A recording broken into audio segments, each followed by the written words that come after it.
நாங்கள் குடுமியாமலை வந்தோம். பாருங்க, அழகான மலை பொழிஞ்சுக்கிட்டு இருக்கு. இது வந்து நாங்கள் புதுக்கோட்டை மாவட்டம் குடுமியான் மலை.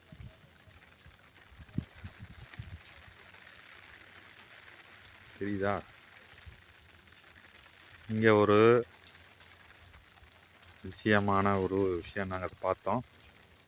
என்ன விஷயம்னா, இங்கே பாருங்க, இங்கே வரும்போதே இந்த வழியில் ஒரு சின்ன நீர் ஊற்று தெரியுது. இதுக்கு எந்த வழியும் இல்லை.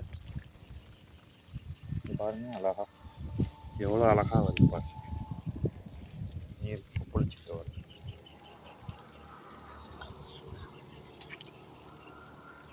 வெந்நீர், சூடான நீராக வருது.